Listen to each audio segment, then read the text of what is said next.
வெண்முரசு. மாமலர் 15. வாசிப்பது சந்தீப்.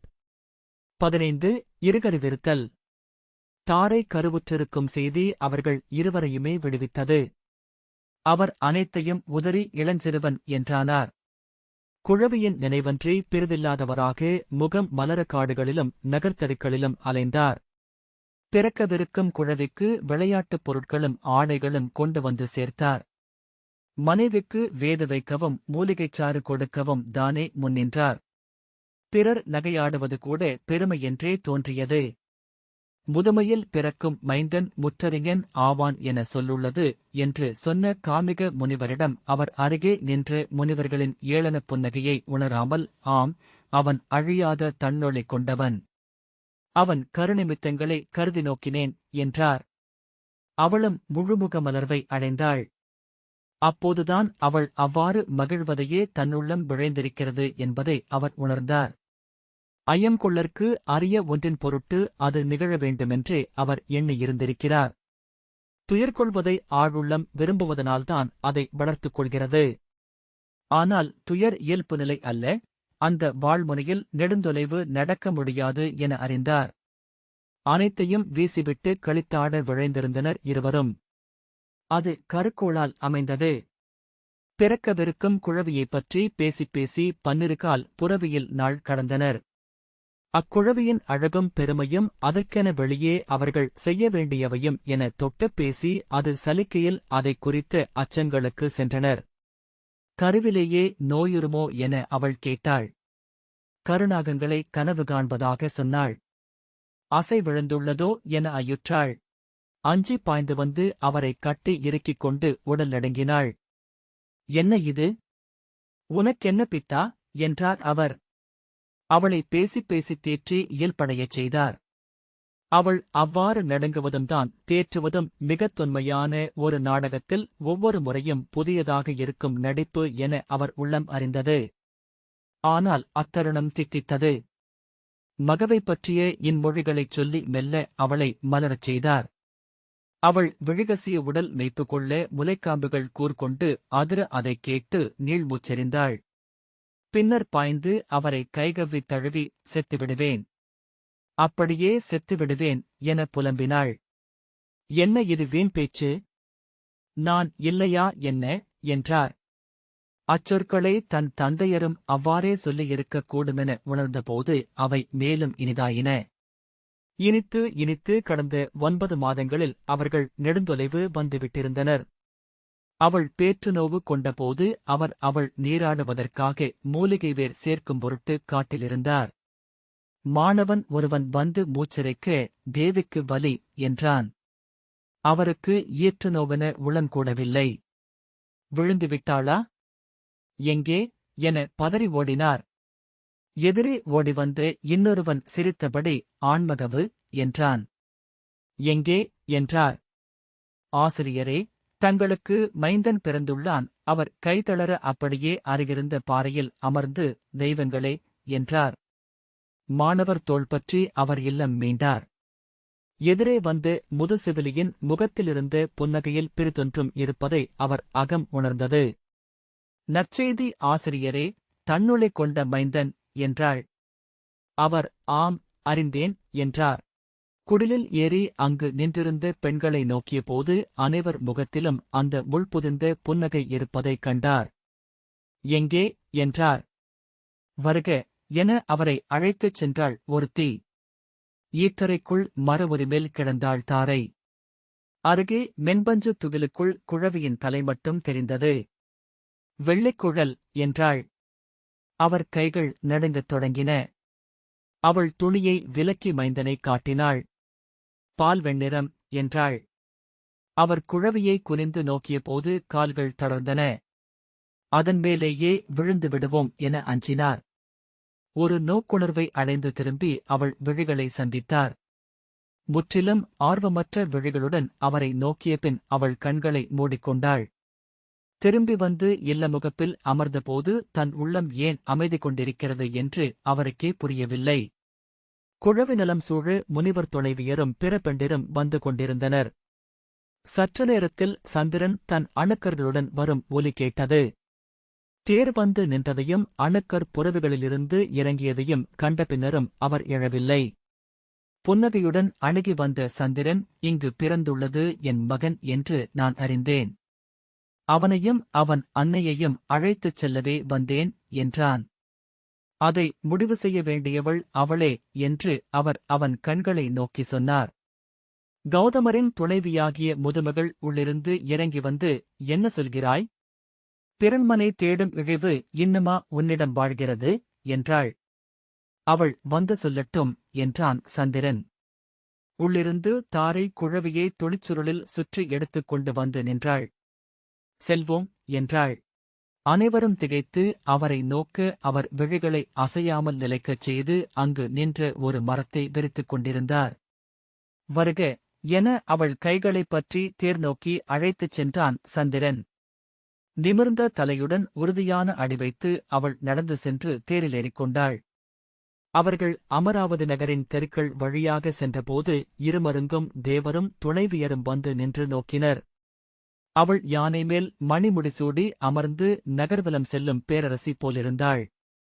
சந்திரன் தாரையை மணந்து பெற்ற மைந்தன் புதன். வெள்ளியுடல் கொண்டிருந்த மைந்தனை சந்திரன் உருகிச் சுட்டிய துளி என்று மண்ணில் உள்ளோர் கண்டு வாழ்த்தினர். விண்ணில் ஒரு வெண்டழலெனச் சுழன்று சென்ற புதன் தன்னருகே மங்கா உளசிரிப்புடன் சென்ற அழகி ஒருத்தியை கண்டான். யார் இவள் என்று அவன் வினவியபோது வைவஸ்வது மனுவின் மகளான அவள் பெயர் இளை என்றறிந்தான். பின்னர் அவன் அங்கே வந்தபோது அவள் தோற்றம் கொண்ட அழகிய இளைஞன் ஒருவனைக் கண்டான். அவன் இளையன் உடன் பிறந்தவனாகிய இளன். அவர்கள் இரட்டையர் போலும் என்றனர். வைவஸ்வத மனுவுக்கு சிரத்தை என்னும் துணைவியில் பிறந்த இளையை மணம் கொள்ள புதன் விழைந்தான். ஒருநாள் அவள் தந்தையிடம் சென்று அவர் கன்னியை கைக்கொள்ள கோரினான். அவள் இங்கில்லை. அடுத்த மாதம் இளவேனில் எழுகையில் இங்கு வருக என்றான் அவள் உடன்பிறந்தானாகிய இளன். அவன் புன்னகையில் அறியாத பொருள் ஒன்று இருப்பதாக உணர்ந்தவனாக புதன் திரும்பி வந்தான். மீண்டும் அடுத்த மாதமே சென்று வைவஸ்வத மனுவின் இல்லக் கதவை தட்டினான். இம்முறை அழகிய புன்னகையுடன் கதவை திறந்த இளை சிரித்தபடி, அன்னையே, நீங்கள் சொன்ன வெள்ளியுடலர் என்றாள். வைவஸ்வத மனுவும் சிரத்தையும் அவனை முகமன் சொல்லி அமர்த்தினர். உங்கள் மைந்தன் இல்லையா இங்கு என்றான் புதன். அவன் வெளியே சென்றுள்ளான். உங்கள் விழைவை சொல்க என்றார் வைவஸ்வத மனு. உங்கள் மகளை மணங்கொள்ள விழைகிறேன் என்றான் புதன். வைவஸ்வத மனு, எவரும் விழையும் அழகி இவள் என்று நான் அறிவேன். இவள் கைகோரினாலும் ஒரு தேவன் வந்து என் வாயிலை முட்டுகிறான். ஆனால் இவளை மணப்பவனுக்கு ஒரு தெரிவு முறைமையை நான் வகுத்துள்ளேன் என்றார். சொல்க என்றான் புதன். எவர் பிறிதொருவர் கூறாத பெரும் செல்வம் ஒன்றை அவளுக்கு கன்னிப்பரிசென்று அளிக்கிறார்களோ அவனுக்குரியவள் அவள் என்றார் வைவஸ்வத மனு. இளையை நோக்கித் திரும்பி, அது எத்தகைய பரிசு என்றான் புதன். இங்கு அமர்ந்திருக்கிறாள் என் தாய், அவள் உரைக்க வேண்டும் அப்பரிசு நிகரற்றதென்று என்றாள் இளை. புதன் அத்தகைய பரிசுடன் வருகிறேன் என எழுந்தான். புதன் தன் அன்னையிடம் சென்று, நிகரற்ற பெண் பரிசு எது? அன்னையே, சொல்க என்றான். முதுமகளாகிவிட்டிருந்த தாரை சொன்னாள், எந்தப் பெண்ணும் விழைவது ஒருபோதும் அறம்பெறா மைந்தனை மட்டுமே. புதன் அன்னையை கூர்ந்து நோக்கி நின்றான். ஆம் மைந்தா, அன்னையர் காமுறுவது அதன் பொருட்டு மட்டுமே. நான் விழைந்த வண்ணம் பிறந்தவன் நீ. நான் எண்ணியதும் இயற்றியதும் உன் பொருட்டே. புதன் திரும்பிச் சென்று வைவஸ்வத மனுவின் வாயிலை முட்டினான். அதைத் திறந்து, வருக என்ற வைவஸ்வத மனு அவன் வெறும் கைகளை நோக்கி குழப்பத்துடன், அந்நிகரற்ற பரிசை கொண்டு வந்திருக்கிறீர்களா என்றார். ஆம். அதை அக்கன்னியிடம் மட்டுமே சொல்வேன் என்றான். தன் முன் வந்து நின்ற இளையிடம், தேவி, ஒருபோதும் அறம் வழுவா மைந்தனொருவனை என் குருதியில் நீ பெறுவாய். அறம் காக்கும் குலப்பெருக்கு அவனிலிருந்து இம்மண்ணில் எழும். இதுவே என் பரிசு என்றான். நெஞ்சு விம்ம கைகோத்து அதில் முகம் சேர்த்து விழிநீர் உகுத்தாள் இளை. அவள் பின் வந்து நின்று அவள் அன்னை, நன்று கூறினாய். பெண் விரும்பும் பெரும்பரிசை அளித்தாய். இவள் கைகொள்க என்றாள். அவன் அவள் கைகளைப் பற்றி இச்சொற்கள் மெய்யாகுக. சந்திரகுலம் மண்ணில் எழுக. ஆம், அவ்வாறே ஆகுக என்றான். 7 முனிவர்க்கை பற்றியளிக்க எரிசான்றாக்கி சந்திரனின் மைந்தனாகிய புதன் இளையை மணந்தான். மணநாள் இரவில் அவன் அவளிடம் உன் உடன்பிறந்தான் எங்குள்ளான் என்றான். வேற்றூர் சென்றுள்ளார். எங்குள்ளார் என்று அறியேன் என்றாள் அவள். அவன் கைகளைப் பற்றிக் கொண்டு அவள் கேட்டாள், எனக்கு 2 சொற்கொடைகளை அருள வேண்டும் நீங்கள். என் உடன்பிறந்தான் குறித்து ஒருபோதும் கேட்கலாகாது. 1 மாதம் உங்களுடன் இருந்தால் மறுமாதம் நான் என் தந்தை இல்லத்தில் இருப்பேன்.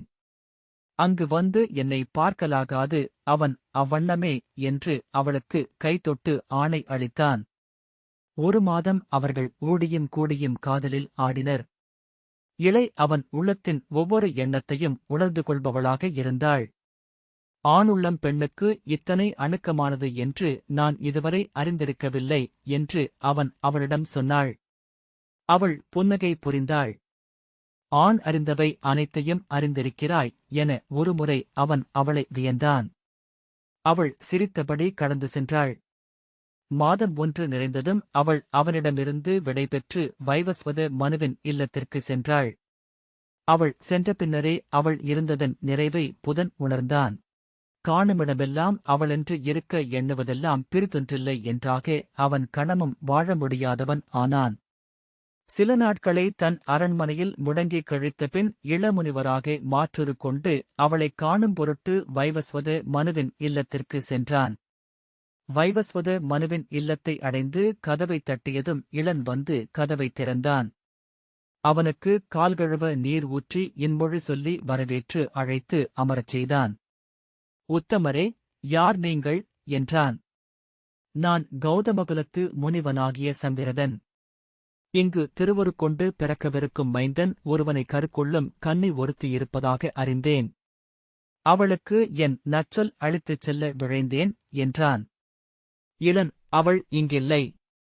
எங்கள் தந்தையுடன் பிறந்த சுயம்பு மனுவின் இல்லத்தில் விருந்தாடும் பொருட்டு சென்றுள்ளாள் என்றான். ஏமாற்றம் அடைந்த புதன், நன்று, அவளுக்கு என் நச்சொற்கள் உரித்தாகட்டும் என எழுந்தபோது இளன் ஈரத்தரையில் மிதித்து அப்பால் சென்றான். அவன் காலடிச் சுவடுகளைக் கண்டதும் என்ன என்றறியாமலேயே புதன் உடல் பதைக்கத் தொடங்கியது. பின்னர் இளை, நீ இளை என கூவியபடி எழுந்தான். இல்லை, நான் அவள் உடன்பிறந்தான். என்னைப் போலவே அவள் தோற்றம் இருக்கும் என்று இளன் பதறியபடி சொன்னான். நீ அவள்தான். என் உள்ளம் சொல்கிறது என்று புதன் கூச்சலிட்டான். இல்லை இல்லை என சொன்னபடி அவன் வெளியேற முயல புதன் பாய்ந்து அவன் கைகளைப் பற்றிக் கொண்டான். அவனைத் தொட்டதுமே அவனுக்கு உறுதியாயிற்று. நீ இளைதான். நான் எந்த தெய்வத்தின் முன்பும் ஆணையிடுவேன். நீ என் துணைவி இளை என்று அவன் கண்ணீருடன் சொன்னான். அழுதபடி இளன் அவன் கைகளைப் பற்றிக் கொண்டான். ஆம், நான் இளைதான். 1 மாத காலம் ஆணாக இருப்பேன். அதன் பொருட்டே இங்கு வந்தேன். என்ன நிகழ்ந்தது என அவள் அன்னை சொன்னாள். வைவஸ்வத மனுவும் சிரத்தையும் ஓர் மைந்தனுக்காக தவமிருந்தனர். மித்ரனையும் வருணனையும் வேள்வியில் எழுப்பி மன்றாடினர். ஒரே நேரத்தில் 2 எரிகுளங்களில் மித்ரனும் வருணனும் எழுந்தனர். மித்ரன் வைவஸ்வது மனுவிடம் அழகிய மைந்தனைப் பெறுக என சொல்லளித்து அதே வேளையில் வருணன் அறம் வளர்க்கும் மகள் பிறக்கட்டும் என்றான். 2 சொற்களுமே நிகழ்ந்தன. பிறந்த மகவு ஆணும் பெண்ணுமாக இருந்தது. இருபால் குழவியை முழுதொடலும் எவருக்கும் தெரியாமல் வளர்த்தனர் வைவஸ்வத மனுவும் சிரத்தையும். வைவஸ்வத மனு அதை மைந்தன் என்றே அனைவரிடமும் சொல்லி அவ்வாறே காட்டி வந்தார். அன்னையோ அதை மகள் என்று அணி செய்து அகத்தளத்தில் வைத்து கொஞ்சி வளர்த்தாள். ஆணென்றும் பெண்ணென்றும் மாறி மாறி உருக்கொண்டு வளர்ந்தது குழவி. அன்னை அதை இளை என்றாள். தந்தை இளன் என்றார். ஒருநாள் அவர்களின் இல்லத்திற்கு முதுமுனிவர் அகத்தியர் வந்தார். மைந்தனை கொண்டு வருக. அவன் பெருந்தோழன் ஆவதற்குரிய நற்சொல்லை நான் உரைக்கிறேன் என்றார். மைந்தனைக் கொண்டு வா என வைவஸ்வது மனு ஆணையிட சேடி ஒருத்தி பெண்ணென ஆடையணிந்து மைந்தனைக் கொண்டு வந்தாள். திகைத்த வைவஸ்வது மனு அகத்தியரைப் பணிந்து நடந்ததை சொன்னார். சிரத்தை அவர் கால்களை பணிந்து, எங்கள் மைந்தனை மீட்டருள்க, முனிவரே, என வேண்டினாள். இக்கணமே இவன் ஆண் என்றாகுக என்று உரைத்து தன் கமண்டலத்து நீரை தெளித்தார் அகத்தியர். குழவி ஆணென்றாகியது. இவனுக்கு சுத்யும்னன் என்று பெயரிடுக என அவர் ஆணையிட்டார். மைந்தனை வாழ்த்திவிட்டுச் சென்றார். வைவஸ்வத மனு பேருவகை கொண்டு களியாடினார். அனைவருக்கும் விருந்தளித்தார். குலதெய்வங்களை வணங்கி விழவு கொண்டாடினார். சுத்யும்னனின் அன்னையும் அதில் கலந்து கொண்டு களியாடினாளென்றாலும் அவளுக்குள் மகளை இழந்த துயர் எஞ்சியிருந்தது. சுத்யும்னன் போர்க்கலைகளும் ஆட்சிக்கலைகளும் கற்றுத் தேர்ந்தான். குடித்தலைமை கொள்ளும் தகைமையை அடையும் பொருட்டு அவன் ஐவகை நிலமும் கண்டுவர தன் தோழருடன் பயணமானான். வழியில் அவர்கள் குமாரவனம் என்னும் சோலைக்குள் நுழைந்தனர். அதுவுமை தன் தோழியருடன் வந்து நீராடும் இடம். அதற்குள் ஆண்கள் நுழையலாகாது என நெறியிருந்தது. மீறுபவர்கள் பெண் என்றாகவர் என உமை அளித்த சொல் நின்றிருந்தது. காட்டின் எல்லையை கடந்த சுத்யும்னன் மேல் பறந்த 7 கிளிகள், இது உமையின் காடு. இங்கு ஆண்களுக்கு இடமில்லை என்று கூவின. அதைக் கேட்டு அஞ்சி அவன் துணைவர்கள் நின்றுவிட்டனர். சுத்யும்னன், நான் நுழையலாமா, கிளியே என வேடிக்கையாக கேட்க 7 கிளிகளில் ஒன்று, நீங்கள் நுழையலாம், அழகரே என்றது. சுத்யும்னன் உள்ளே நுழைந்தான். அக்கணமே அவன் பெண்ணென்று ஆனான். அழகிய மங்கையாக வைவஸ்வது மனுவின் இல்லம் திரும்பிய சுத்யும்னனைக் கண்டு அன்னை ஓடிவந்து அணைத்துக் கொண்டாள். என் மகள் மீண்டு வந்து விட்டாள் என்று கூவி சிரித்தாடினாள். கண்ணீருடன் முத்தமிட்டு தழுவி மகிழ்ந்தாள். தந்தையோ ஆழ்ந்த துயர் கொண்டு தன் அறைக்குள் முடங்கிக் கொண்டார். தன் காலடிகளை வந்து பணிந்த இளையை நோக்கி திரும்பக்கூட அவரால் இயலவில்லை. துயர் மிகுந்து தனித்தலைந்த வைவஸ்வது மனு வசிட்டரைச் சென்று கண்டு தன் குறை சொல்லி விழிநீர் விட்டார். வசிட்டர் வந்து இளையைக் கண்டார். தந்தைக்கும் தாய்க்கும் இருக்கும் விளைவுகளைச் சொல்லி 1 மாதம் பெண்ணாகவும் மறுமாதம் ஆணாகவும் இருக்கும் சொல்பேரை அவளுக்கு அருளினார். இளை மறுமாதம் இளன் என்றானாள். நீங்கள் என்னை பிரிய நினைத்தால் அவ்வாறே ஆகட்டும் என்று சொல்லி இளன் கைகூப்பினான். திகைத்து நின்ற புதன் ஒரு சொல்லும் கூறாமல் திரும்பி ஓடினான்.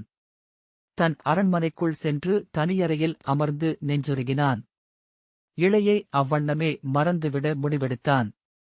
அம்முடிவை உறுதி செய்ய எண்ணங்களை திரட்டும் தோறும் அவளுடன் கொண்டு உறவின் தருணங்கள் எழுந்து தெளிவு கொண்டு வந்தன. அவ்வுறவின் அழகே அவள் ஆணுங்கூட என்பதுதான் என அப்போது அறிந்தான். பிறிதொரு பெண்ணிலும் அந்த காம முழுமையையும் காதல் நிறைவையும் அடைய முடியாதென்று தெளிந்தான்.